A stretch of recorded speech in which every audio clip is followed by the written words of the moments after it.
la plus jolie de nous deux. Alors, comme vous l'ont dit Alain et Mario tout à l'heure, nos services ont été retenus pour faire une étude sur le Vieux-Montréal, ou sur les préoccupations des acteurs du Vieux-Montréal, plus exactement. Pourquoi on a été retenu? Écoutez, avec les étudiants, j'ai déjà fait 6 études pour l'arrondissement Ville-Neuve dans les années antérieures, donc on avait un intérêt pour ça. Et on a enchaîné avec cette étude-là sur les préoccupations des gens dans le Vieux-Montréal. On n'est pas allé chercher, je vous le dis tout de suite, là, on n'est pas allé demander aux gens qu'est-ce que vous aimez dans le Vieux-Montréal? On leur a demandé c'est quoi les problèmes dans le Vieux-Montréal. Donc vous attendez pas à des bonnes nouvelles aujourd'hui. On ne viendra pas vous dire tout ce qui va bien parce qu'il y a énormément de choses qui vont bien dans le Vieux-Montréal. Mais c'est pas ça qu'on cherchait. On cherchait les problèmes. Et on leur a demandé même quelles sont... auriez-vous des solutions à ces problèmes-là? Donc on va vous donner les deux. Et là, c'est pas Daniel, c'est pas moi qui parle. Ce sont les gens que nous avons interrogés qui nous disent ça. Est-ce qu'on peut dire que c'est statistiquement valable? Je suis un chercheur, donc je connais bien les niveaux de confiance et des marges d'erreur. Y a-t-il des marges d'erreur? Y a-t-il des niveaux de confiance ici? On ne peut pas parler de ça parce que c'est une étude qualitative. C'est-à-dire qu'on est allé chercher de façon préalable auprès de groupes de personnes, à travers des entrevues de groupe, quelles sont les préoccupations des gens. Donc, il n'y a aucune validité statistique à ça. Okay? Et même, nous avons recommandé à Mario d'enchaîner justement avec un sondage statistiquement valable qui sera peut-être fait ultérieurement. Alors, vous avez devant vous ici les principaux acteurs. Tous n'ont pas été interviewés. En fait, tous sauf un ont été interviewés, je devrais dire, parce qu'on n'a pas interviewé de touristes ou de visiteurs. Mais tous les autres, les résidents ont été interviewés, les commerces, les commerçants, les restaurateurs et les gens d'affaires ont été interviewés. Et on a même insisté un peu plus, on a fait une entrevue supplémentaire sur le secteur ouest parce que le secteur ouest avait été mal représenté dans les autres entrevues, donc on a fait une entrevue où tout acteur confondu, on a ajouté une entrevue que sur la partie ouest. Donc ça met la table sur qu'est-ce qui a été fait et de quelle façon ça l'a été. Ce qu'on cherchait, c'était évidemment leurs attentes. Alors, je vous montre ceci, je ne vous ferai pas un cours là-dessus, là, on n'est pas à l'université ce matin. C'est un modèle que j'ai développé depuis 1995 qui permet d'explorer les différentes facettes des préoccupations des gens. Alors, vous voyez les différentes facettes possibles, et comptez pas sur moi pour vous expliquer chacune. Je vous mets ça là, si vous voulez avoir la curiosité d'aller voir, vous avez la référence en bas, puis ça sera disponible sur le site web de la SDC. Et je vais vous montrer la multiplicité des attentes des gens, des préoccupations des gens dans n'importe quelle situation. Et ce qui vient compliquer les choses, c'est que la même personne, dans deux contextes différents, pourra avoir des préoccupations différentes. Et alors, ça devient extrêmement complexe et il faut explorer tout ça pour bien comprendre une situation donnée. Voilà ce que j'ai à dire sur la question pour ce matin. Concernant les attentes, donc je viens de vous le dire, il y a une multiplicité. On l'a constaté tout de suite lorsqu'on a interviewé les gens. Il nous est arrivé une multiplicité d'avis. Évidemment, tout le monde n'était pas d'accord. Il y a eu une divergence d'opinion, c'était flagrant. Et même, parfois, il y avait des opinions carrément contradictoires. Personne n'en est venu au cours, on était là pour modérer. Mais il y a eu des choses extrêmes, des choses dures qu'on a entendues, qu'on ne rapportera pas aujourd'hui. On a quand même filtré pour la présentation, on ne vous donnera pas le pire, ni les fondamentalistes, on les a éliminés de la discussion. En fait, l'objectif du Vieux-Montréal, de la SDC et de l'arrondissement et de la ville centrale, c'est qu'il faut faire cohabiter tout ça. Les acteurs que je vais tous montrer là, tantôt, il faut les faire cohabiter harmonieusement ensemble. Et comment j'ai fait pour vous illustrer ça? J'ai la photo que vous avez, elle n'est pas anodine, j'ai pas mis une photo là juste pour que ça fasse cute, ces acétates. Il y a un sens à ça, c'est la promenade Champlain à Québec, ça. Et moi, j'ai toujours été émerveillé par le travail qui avait été fait à Québec. Et je ne suis pas en train de dire à l'arrondissement, là, faites la même chose dans le Vieux-Montréal. Ça ne serait pas faisable. Ça, dans le Vieux-Montréal, ça ne pourrait pas exister. Mais c'est un excellent exemple de cohabitation entre les marcheurs, les cyclistes, les automobilistes, avec vous avez le sentier, on me dit que j'ai un petit pointeur, oui, alors vous avez un sentier pédestre, vous avez une piste cyclable à côté, vous avez la rue pour les voitures, et vous avez même des espaces de stationnement gratuits, puis on ne les voit pas ici, il y a des stationnements qui sont gratuits. Alors, tout le monde cohabite harmonieusement, et moi, ce dont je rêverais, parce que je ne suis pas un Montréalais, hein, on habite la Rive-Sud, Daniel et moi, mais je suis Montréalais dans l'âme quand même, puis j'aime Montréal, puis j'aimerais ça que ça marche bien à Montréal, puis j'aimerais ça que tout le monde cohabite harmonieusement, que les cyclistes ne se battent pas contre les voitures, puis que les voitures ne se battent pas contre les piétons, que tout le monde réalise que tout le monde doit coexister. Je respecte le fait que des gens veulent aller travailler en bicyclette, parfait, mais moi je ne peux pas venir travailler en bicyclette parce que ça me prendrait 2 heures ici. Okay? Alors bref, c'est ça qui est l'objectif de l'étude, c'est voir qu'est-ce qui vous préoccupe, puis comment on va faire pour que ça puisse arriver. Alors, je l'ai dit tantôt, on a exploré avec ces différentes personnes-là, ok, toutes les problématiques. Et là, je vais laisser Daniel vous présenter justement les problématiques que chaque groupe d'acteurs a identifiées. Merci Benoît. Bonjour. On va commencer par les commerçants. Les commerçants ont différentes problématiques. Point par point. Les commerçants disaient qu'il y avait un manque de stationnement. C'était un problème pour eux autres, le stationnement, c'est surtout le manque qu'il y avait de stationnement. Il y avait aussi un problème avec les entraves à la circulation en lien avec la piétonisation. Alors, c'est tous les endroits où il y avait la piétonisation, on a dit la difficulté à circuler, et puis pour eux, bien, ça avait une influence sur leur commerce. Évidemment, des fois, les gens s'empêchent de s'arrêter ou à cause qu'ils sont tellement heurtés par tout ça, qu'il y a un problème de circulation, ils disent, bon, je vais retourner chez moi, puis je vais laisser faire. Qu'il y a une diminution de visiteurs l'hiver. Les commerçants sont très affectés par ce point-là parce qu'ils trouvent que l'hiver, c'est plus mort dans le Vieux-Montréal et puis que les commerces, il y en a qui ferment, il y en a qui restent ouverts et tout ça. Alors, la dynamique, elle n'est pas aussi, comment je pourrais dire, engagée ou forte que l'été. Et d'ailleurs, on le sent quand on se promène dans le Vieux-Montréal, l'été par rapport à l'hiver, c'est pas tout à fait pareil. Puis, eux autres, ils aimeraient qu'il y ait plus d'activités qui incitent les gens à venir. Le coût des taxes trop élevé par rapport aux services rendus, là, oui, bon, alors vous allez voir que presque chaque groupe a mentionné ce point-là.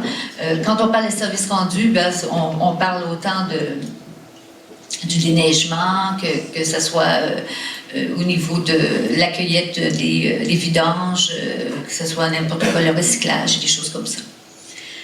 Un mécontentement des communications avec la ville, ça aussi c'est un point qui a été mentionné beaucoup. Ils ont un mécontentement vis-à-vis de cette communication-là. Ils trouvent qu'ils n'arrivent pas à la rejoindre, ils n'arrivent pas à mettre quand ils donnent des plaintes, je crois que c'est le 3-1 là qu'il faut formuler une plainte, soit qu'il n'y a pas un nom qui est là, où on peut s'adresser, ou bien on dit, ben, laissez le message et puis on va vous rappeler, et puis là, finalement, il n'y a pas de suivi qui se fait. Alors, c'est un problème pour eux. Un manque de commerce de proximité. Beaucoup de personnes ont mentionné ça, qui aimeraient avoir des petits dépanneurs, un petit peu plus de petits commerces cordonniers, des choses comme ça, qui puissent aller chercher un bout de pain plus facilement là, que se promener longtemps pour aller chercher un petit peu de denrées. Et trop de boutiques souvenirs par rapport à des boutiques de luxe, tout ça, parce qu'ils trouvent que ça donne une mauvaise image commerciale. À un certain endroit du Vieux-Montréal, on remarque qu'il y a beaucoup de boutiques images souvenirs, et puis c'est vrai que des fois, c'est pas tout à fait esthétique. Et puis, eux autres, ils trouvent qu'on devrait aménager ça d'une façon différente.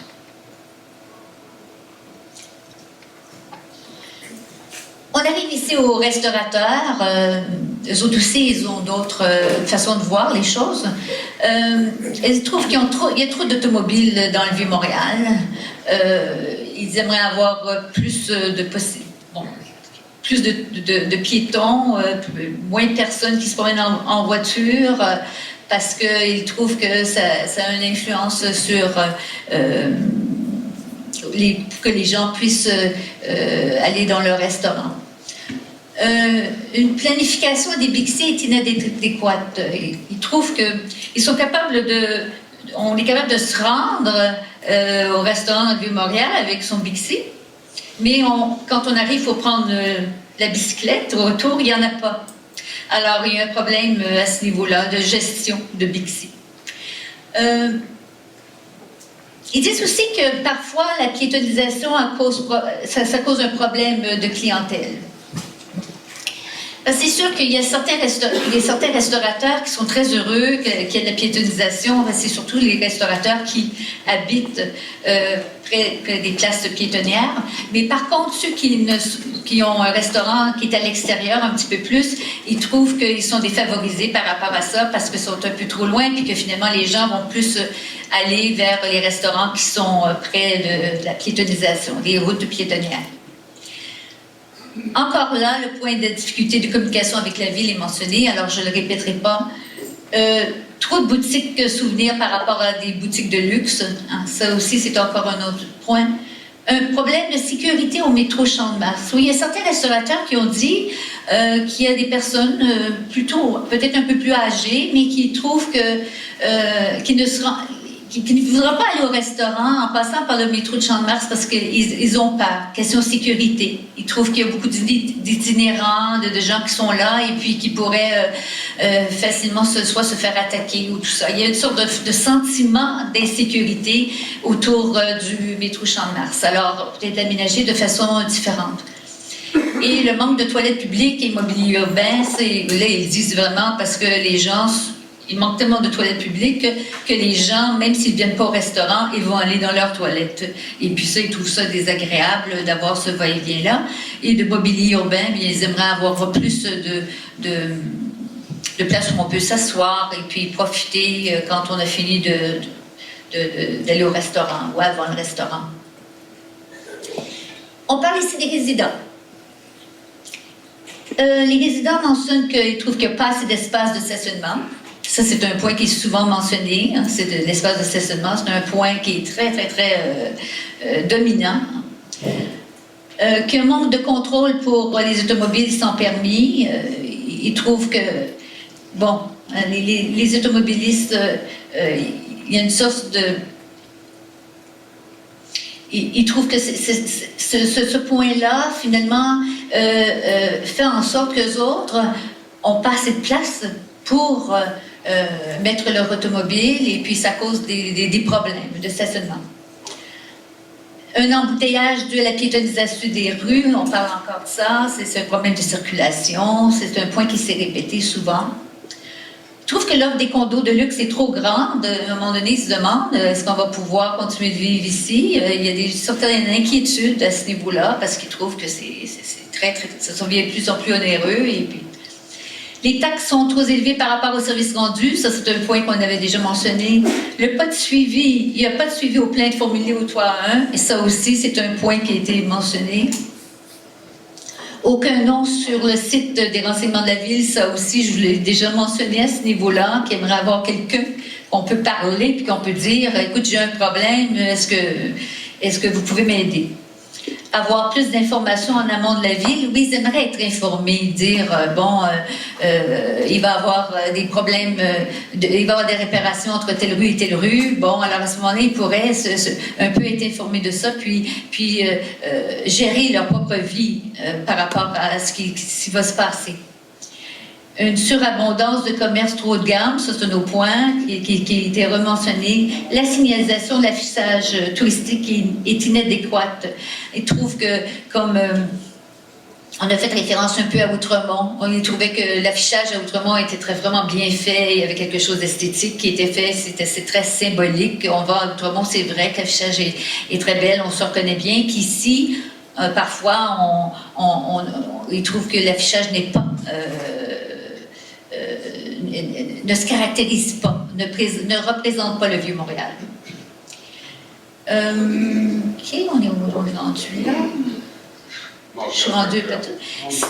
On est rendu un manque d'inspecteurs pour la gestion des ordures. Oui, ça c'est surtout pendant le temps d'été, hein, quand il y a des festivals, des choses comme ça. Ils trouvent que les gens, les vidangeurs ne viennent pas assez pour rôter les poubelles et tout ça.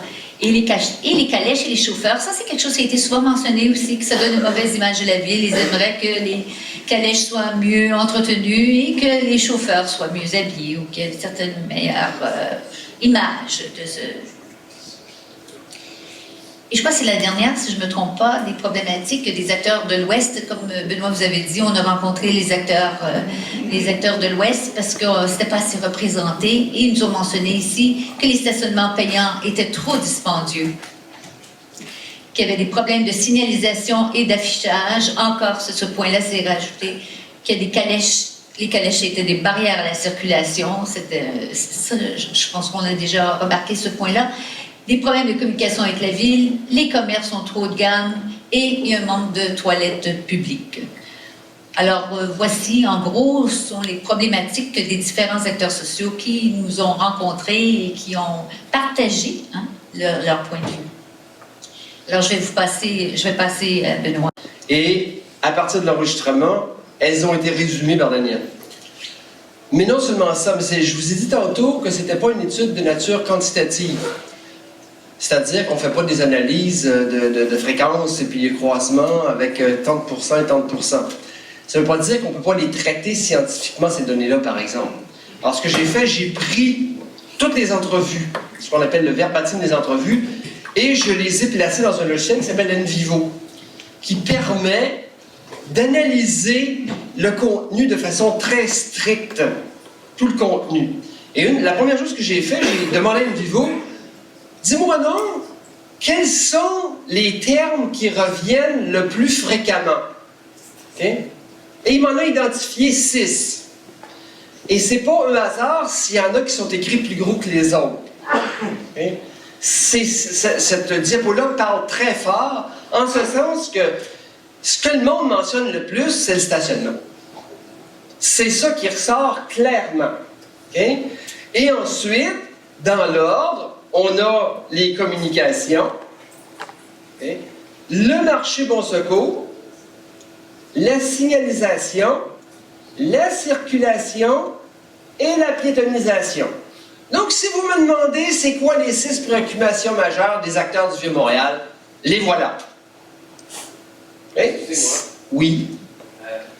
Je trouve ça intéressant, votre portrait. Là où je suis juste interrogé, c'est quand vous parlez des vrais acteurs. Les musées, les lieux d'art comme ça, non lucratifs, Pointe-à-Carrière, Château-Ramsey, est-ce que vous les mettez dans le commerce? Est-ce que vous les mettez dans les commerces ou ça m'intrigue? Ils ont été sollicités et ce n'est pas moi qui ai fait la sollicitation pour organiser les entrevues de groupe. C'est M. Subra, je sais qu'il est dans la salle. Franck, dans quoi a-t-on inclus les lieux de M. Fayta? Les établissements muséaux, les musées.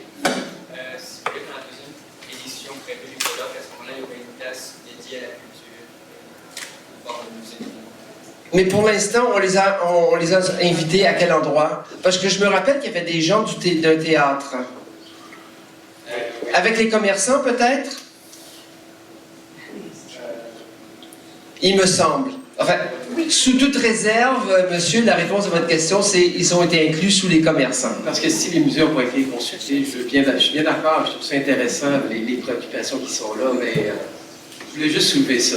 Et la problématique de l'Est aussi, qui est une autre problématique à l'Est, qui est une autre. Ah, mais ça, je peux vous assurer que les gens de l'Est ont été fortement représentés.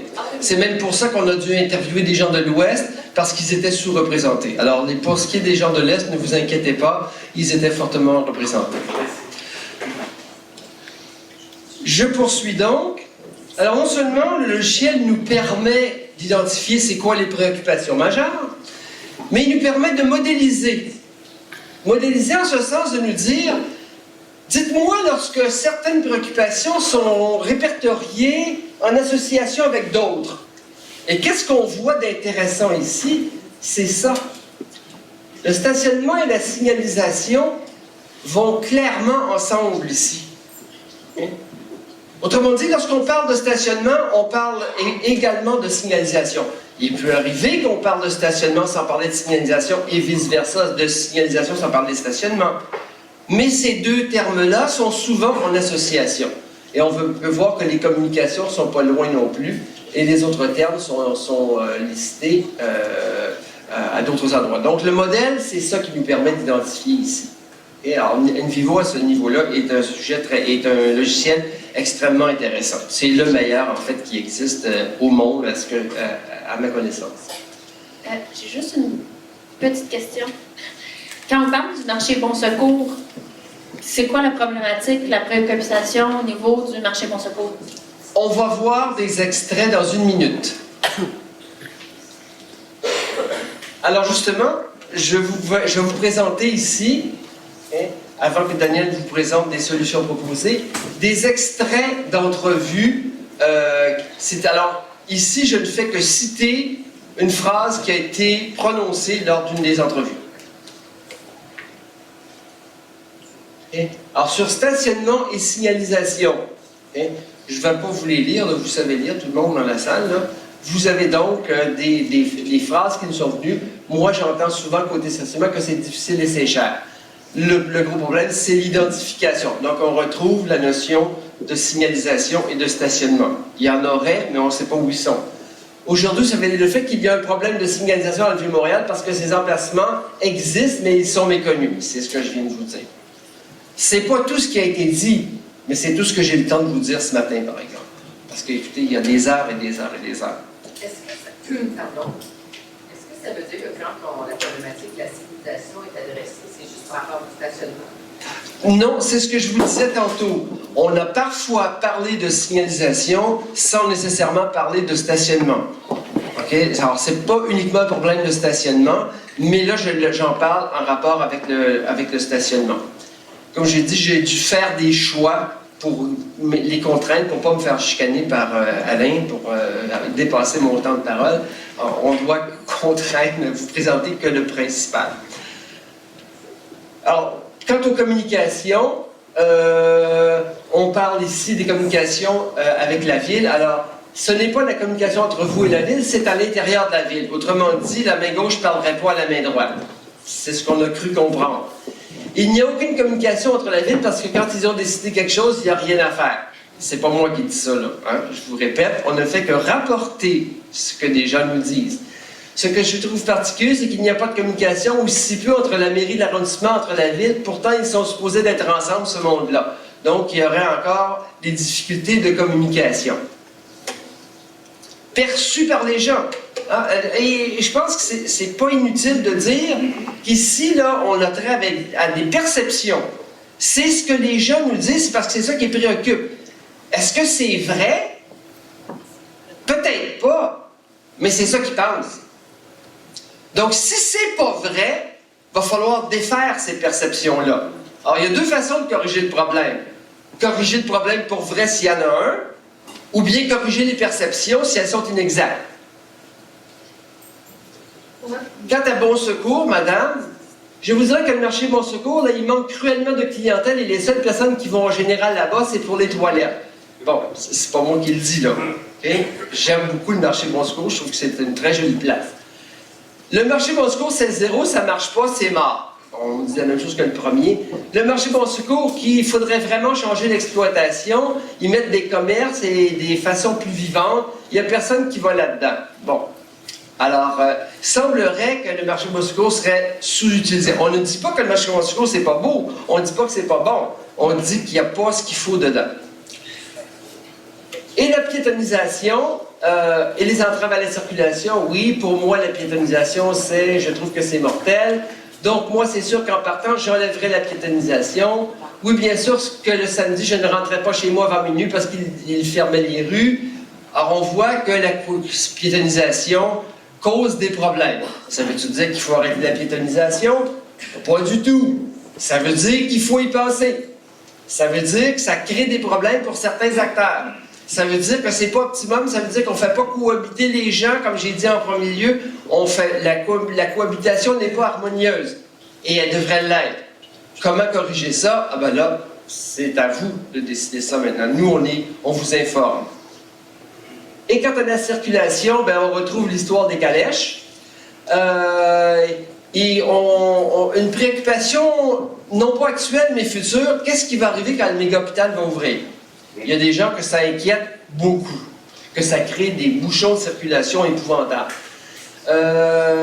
Moi, j'ai remarqué quand je suis de la commune, c'est très souvent à cause de la plage Jacques-Cartier. Il n'y a pas de feu pour contrôler les piétons. Les piétons traversent comme des troupeaux de vaches. Bon, ça, c'est un peu cru, là. Que voulez-vous? On vous rapporte les paroles des gens et c'est pas les pires, hein, je vous assure. On a filtré encore. Alors, je viens de là, Daniel vous a présenté toutes les préoccupations des différentes catégories d'acteurs. Je viens de vous résumer ça en quelques diapos. Maintenant, Daniel va vous présenter les solutions que chacune des catégories d'acteurs a présentées. Et moi, je reviendrai pour conclure. Alors, Daniel.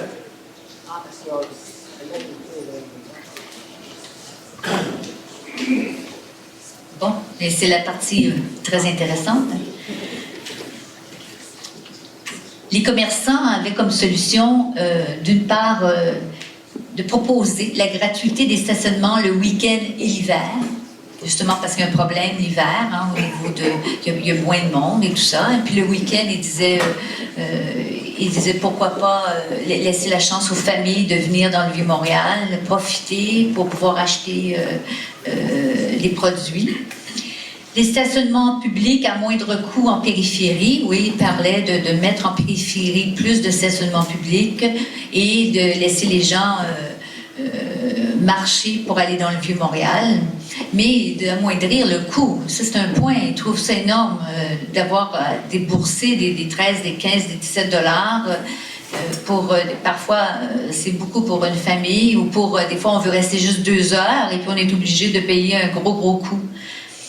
D'améliorer la signalisation des stationnements, ça, on a beaucoup insisté là-dessus, alors il suggère de faire ça, parce qu'il y a des stationnements qui ne sont pas indiqués, on ne sait pas du tout, mais s'il y avait meilleure signalisation, on pourrait stationner là-bas. D'informer d'avance pour les travaux d'urgence, je vous avais mentionné ce point-là.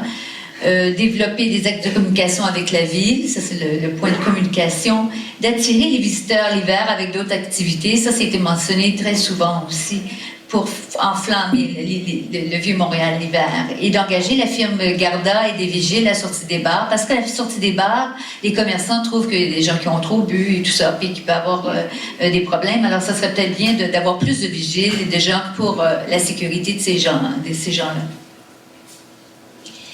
Les solutions qui ont été amenées des gens d'affaires, il y en a beaucoup. Ils proposent la gratuité des stationnements le week-end et l'hiver, eux autres aussi. On n'a pas consulté les différents groupes, les autres, ils ont mentionné ça. Alors, ça veut dire que c'est répétitif, c'est quelque chose qu'il faut prendre en considération. Les stationnements publics à moindre coût en périphérie, comme les autres, la même chose, comme les commerçants. Avoir du stationnement réservé pour les gens d'affaires, ils aimeraient bien, ils savent que les résidents ont cette possibilité-là, mais eux autres aussi, ils aimeraient avoir un stationnement qui soit réservé pour eux. Afficher des tableaux répertoires des principaux sites du Vieux-Montréal. Ils trouvent que les gens ne savent pas trop où se rendre. Moi, j'ai fait... une fois, je me promenais j'étais à côté de la basilique Notre-Dame, et on m'a demandé où est-ce qu'était le fleuve Saint-Laurent. C'est vrai, ils étaient juste à côté, mais ils n'étaient pas mentionnés nulle part, là. J'ai été surprise, moi aussi, j'ai vécu ça. Alors, je trouve que c'est un point qui peut être intéressant. L'embellir les stations de métro, champs de Mars et places d'armes, c'est toujours une question surtout de sécurité. Et puis un problème avec l'itinérance qui est autour des stations. Là. Ils trouvent que c'est une question de sécurité. D'offrir des commerces de proximité au marché Bon Secours, comme il disait, de le réutiliser de manière plus intéressante en offrant des boulangeries, des fruits frais. Bon, on peut ajouter d'autres types de commerces et pour rendre ça plus vivant. Plus de présence de cadets ou de policiers, évidemment, ça c'est pour la sécurité. Et puis pour le vandalisme, des choses comme ça. Plus de poubelles et d'entretien plus serré. Ils trouvent qu'il manque de poubelles. Les gens jettent ça un peu tout partout. Des fois, les poubelles sont tous pleines et puis il n'y a personne qui a ramassé. Et puis finalement, c'est pas esthétique. Et puis c'est vrai que je pense que c'est important, cet aspect-là. Et puis que la tâche à quartier soit ouverte à longueur d'année, c'est vrai que je pense que si ce n'est pas ouvert, si finalement il y a des restaurants qui ferment et d'autres ouvrent, ça ôte la vie du Vieux-Montréal. Et effectivement, on dit « Ah, c'est mort, la tâche à quartier, l'hiver », et ça, c'est pas une bonne impression. Plus d'espace vert, tout le monde a mentionné cet aspect-là, ils aimeraient avoir plus d'espace vert avec des bancs et tout. Je pense que c'est un point qui a été amené par beaucoup d'acteurs sociaux. Les solutions des restaurateurs, c'est d'avoir un meilleur affichage pour les stationnements publics. Encore le même point. Plus de place pour les vélos. Je pense qu'ils ont parlé de ça, les vélos. Ils trouvent qu'il y a des gens qui viennent avec les vélos, ils aimeraient avoir plus de place. Régler la circulation par des feux pour piétons, je crois que c'est la commune et Saint-Laurent, si je ne me trompe pas, et puis la commune et... Plage Jacques-Cartier, c'est ça. Ils aimeraient bien avoir des feux et ça réglerait plus la circulation. Plus d'éclairage sur les rues piétonnières, ils trouvent qu'il manque d'éclairage, c'est une question d'esthétique, mais aussi, je pense, de sécurité. Et avoir plus d'activités hivernales, comme on l'avait mentionné, plus une présence plus accrue de cadets policiers, encore mentionné, et plus de toilettes publiques. Comme vous voyez, il y a beaucoup de points qui se répètent. Les solutions des résidents, eux autres, ils suggéraient de faire un équilibre entre des espaces qui sont tarifiés, des stationnements tarifiés, et les espaces qui sont réservés. Ça pourrait aider à leur sujet pour les stationnements. Construire un emplacement de stationnement à la gare Vigée, ça a été une proposition de certaines personnes. Ils disaient, on manque de stationnement, alors pourquoi on ne construirait pas un stationnement là? Développer une nouvelle approche concernant les plaintes. Il parle des communications avec la ville, alors il y a quelqu'un qui a mentionné, mais moi je suis allée sur place, je suis allée parler, puis ça fonctionnait. Alors, appelez plus, là, mais allez sur place. Mais là, je pense pas que si tout le monde se rend à l'hôtel de ville, que ça va être l'idéal. Alors, il va falloir construire un autre mode de communication que celui-là. Mais effectivement, lui dit, ça va donner succès. Et regrouper dans un même lieu des commerces de proximité, ça on l'a mentionné, d'utiliser le hangar au coin Berry et la commune comme marché central, ça c'est un autre point. Construire des gros marchés à la gare Vigée et augmenter la présence des policiers et des cadets. Les dernières solutions, c'est les acteurs de l'Ouest. C'est revoir l'affichage, la signalisation, comme je l'ai mentionné, comme l'exemple, c'est un peu Outremont. Un manque d'informations sur les stationnements intérieurs, ça se répète. Former les cochers et veiller à l'état des calèches. Connaître les rouages de réseautage. Ça, c'est quelqu'un qui venait de s'installer dans le Vieux-Montréal et c'était un commerçant. Et puis, elle me disait, c'est difficile de savoir comment on peut avoir des outils de communication, de réseau, de savoir qu'est-ce qui se passe, comment on peut communiquer avec les gens. Alors, est-ce que je donne le temps? Oui, ça va. Avoir des commerces de proximité, créer plus d'espaces verts et mettre plus de toilettes publiques. Comme vous voyez, c'est des points qui se répètent et ce qui est intéressant, c'est peut-être comme Benoît dit, c'est pas statistique, mais à force de voir les points qui se répètent, ça montre qu'il y a des problèmes réels et qui concernent tous les acteurs sociaux. Alors, je laisse la parole à Benoît Duquet. Merci. Ce que je vais faire, je vais les faire ressortir maintenant, ces répétitions-là, pour faire en quelque sorte les solutions communes. Stationnement et signalisation. Alors, gratuité des stationnements week-end et hiver. Évidemment, pour attirer plus de monde. Hein? Quand on est commerçant, quand on est restaurateur, qu'est-ce qu'on veut? C'est qu'il y ait plus de monde qui passe parce qu'on veut vendre plus. Et dans la même veine, des stationnements publics à moindre coût en périphérie. La gare Vichy, par exemple, qui pourrait être utilisée à cet effet-là. La signalisation des stationnements. Alors, on dit, certains disent, il y en a assez de stationnements, il faudrait mieux les annoncer, mais d'autres nous disent quand même qu'il y a un problème de stationnement. Okay? Et refaire l'équilibre entre les espaces de stationnement tarifés et réservés, c'est-à-dire sur rue, c'est les résidents un peu qui nous disent ça. Il n'y a pas assez de place réservée avec des vignettes pour les résidents. Mais d'un autre côté, si on met juste des places avec des vignettes, il n'y a plus de place pour les touristes. C'est quoi l'équilibre? Je ne prétends pas le savoir. Là.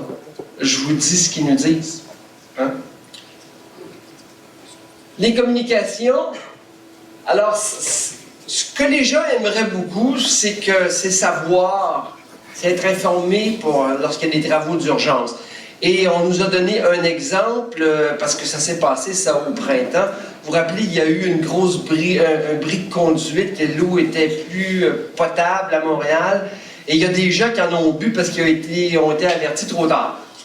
Alors ça, on dit, quand il arrive des choses comme ça, pourrait-il y avoir un mécanisme quelconque qui pourrait, écoutez, avec la technologie de nos jours, on pourrait même recevoir des avis sur nos téléphones mobiles. Okay? Et c'est pas compliqué, ça peut être des systèmes qui sont automatisés. Développer un axe de communication avec la ville. Donc ça, les communications, c'est quelque chose que les gens veulent vraiment voir solutionner. Comment est-ce qu'on peut assurer des communications? Et revoir l'affichage et la signalisation. Et on prend toujours Outremont comme exemple parce qu'on dit là-bas, ça a été très bien fait. Bon secours, les commerces de proximité, on aimerait ça, aller faire notre marché. Alors ça, c'est beaucoup les résidents qui nous disent ça. Hein? Le seul endroit où on peut aller, c'est complexe, pas Guy Favreau, mais Desjardins, où il y a un gros supermarché. Ou sinon, il faut aller pas loin de l'ETS. Il y a un autre supermarché là. OK? Mais il n'y a rien. Il n'y a personne qui a demandé, par contre, un gros supermarché. Il n'y a personne qui a dit on voudrait avoir un métro implanté à Bon-Secours. Mais on voudrait y voir des petits commerces pour vendre de la viande, du fromage, de la charcuterie, du pain, des fruits, des légumes, et ainsi de suite. Réparer la chaussée rue Saint-Paul. Je trouvais ça curieux. Je suis allé voir. J'ai failli m'enfarger. Il faut oublier passer avec une voiture là, parce que les pavés sont comme ça. Même à pied, c'est difficile. Alors, c'est un point qui nous a été suggéré. Et là, je dois leur donner, là, c'est la première fois que je veux dire, je suis d'accord avec eux, parce que je suis allé voir, puis vraiment, là... Merveilleux! Vous voyez comment c'est efficace, ces colloques-là, là? Je vous présente le problème, je vous présente la solution, mais on me dit, ça y est, on est en train de l'implanter. Alors, bravo, Mario, t'as atteint ton objectif. La piétonisation.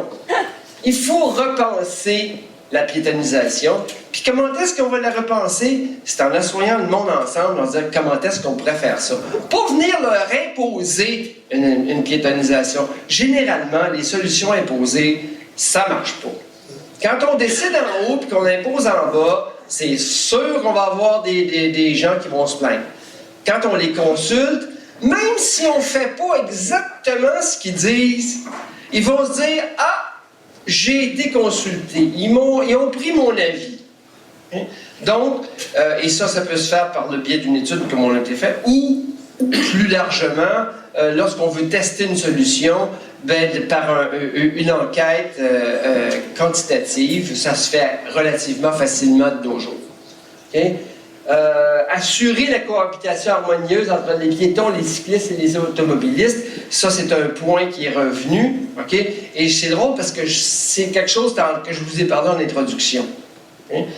Mais généralement, ce qu'on voit dans les médias, c'est toujours un ou l'autre des acteurs qui se plaint des autres. Okay?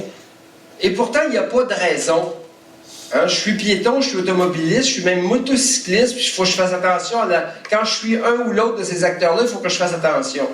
La même chose pour un cycliste, la même chose pour un piéton. Circulation régulière avec des feux pour piétons. C'est vrai que là, pas l'hiver, pas en ce moment, mais l'été, si vous passez sur la rue de la commune, c'est vrai que c'est très anarchique. Okay? Quand ça va mieux, c'est parce qu'on met des cadets policiers qui sont là, aux heures de grand achalandage, et on fait un petit peu traverser les piétons. Ah, là, on les arrête, on laisse passer les voitures, et ainsi de suite. C'est un peu de ça qu'on nous parle ici. Ah, voilà, ça termine notre présentation. Je vous remercie beaucoup de votre attention. Et puis, je sais qu'il y a eu quelques questions, mais s'il y en a d'autres, j'y répondrai avec plaisir, ou Daniel.